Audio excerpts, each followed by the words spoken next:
गोटिए diary बनाओ। सेथिरे नियमरे प्रतिदिन रातिरे लेख कि दिनर केते मिनिट मुक्ति पाई बिताइल। बिल्कुल सठिक हिसाब।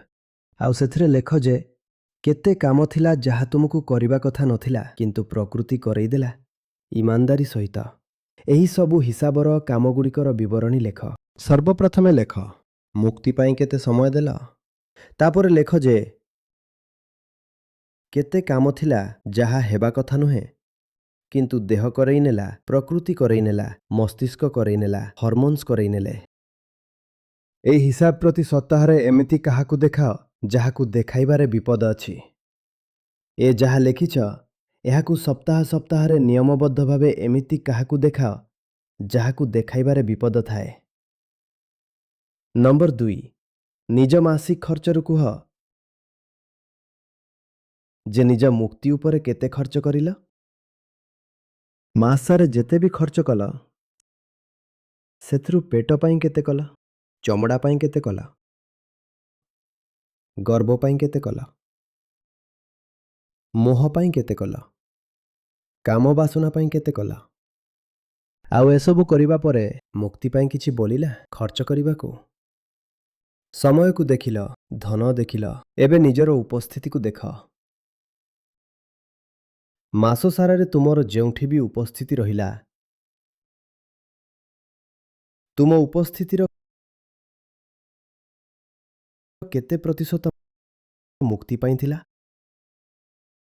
तुमे एठी भी मिली जाओ, तुमे सेठी भी मिली थाओ, तुमे कौन सी जगारे निज मुक्ति पाई भी मिलिल कि। एथिरे पुनी यात्रा भी आसी जाए। कौन तुमे निज मुक्ति पाई यात्रा कल। कारण यात्रा तो करुच, घरु ऑफिस जाए, ऑफिस रु बाजार जाए, आ बाजार रु घर जाए, बंधु बांधवों को घर जाए। ए सबु भी तो यात्रा ही।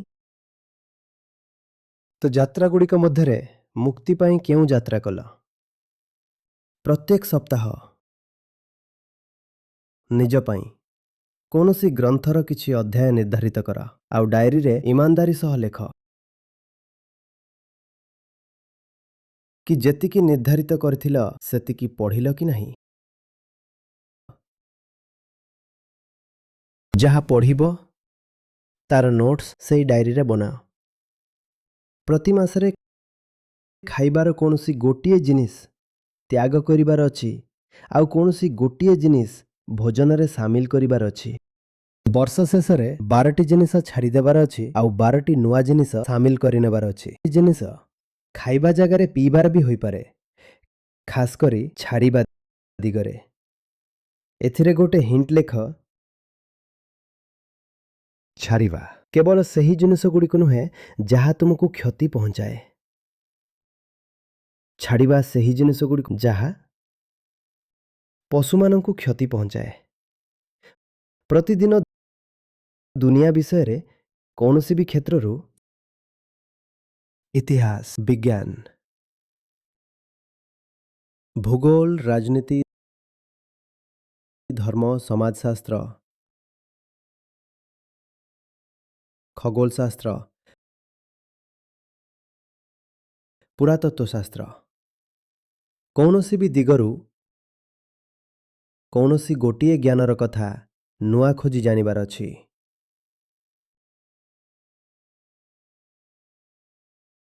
ऑनलाइन ज्ञानकोश बहुत अच्छी। विकिपीडिया जुगरे यह जानिबा 5 रु 15 मिनिट्र काम हेबा कथा।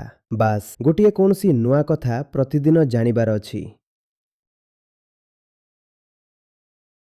कौनसी गोटिए खेलरे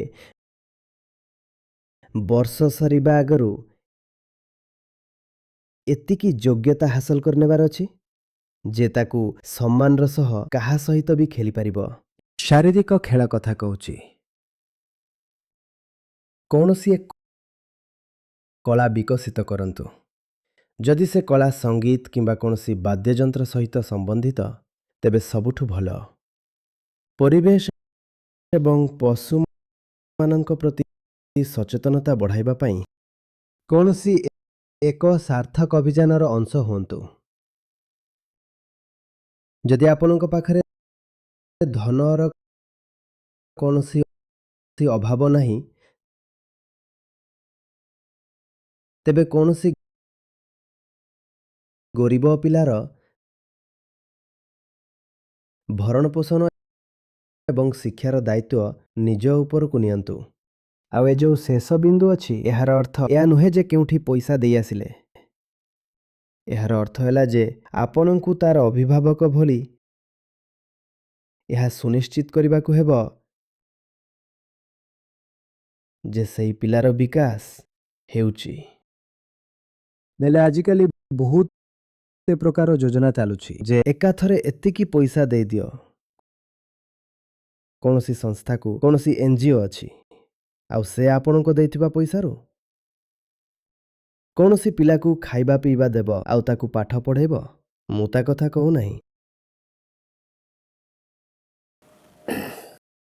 ମୁଁ ଏମିତି କାହାର ଅଭିଭାବକ ହେବା କଥା କହୁଛି ଯିଏ ଆପଣଙ୍କ ଶରୀରରୁ ଜନ୍ମ ନେଇନି। ତାକୁ ନିଜ ପିଲା ଭଳି ପାଳିବା ପୋଷିବାର ଅଛି। ଏହାର ଅର୍ଥ ଏହା ଜରୁରୀ ନୁହେଁ ଯେ ଆପଣ ତାକୁ ନିଜ ଘରକୁ ହିଁ ଆଣିଦେବେ। ଯଦି ସେ ନିଜ ଘରେ ପାଳିତ ହେଉଛି, ବଡ଼ ହେଉଛି, ତେବେ କିଛି କଥା ନାହିଁ, କିନ୍ତୁ ଆପଣ ଏହା ସୁନିଶ୍ଚିତ କରିବେ ଯେ ତାକୁ ଶିକ୍ଷା ମିଳୁଛି, ତାର ବିକାଶ ହେଉଛି। ଆଉ ଏହା ସୁନିଶ୍ଚିତ କରିବା ପାଇଁ କେବଳ ଧନ ଦେବା ଯଥେଷ୍ଟ ହେବ ନାହିଁ, ଆପଣଙ୍କୁ ସମୟ ବି ଦେବାକୁ ପଡ଼ିବ।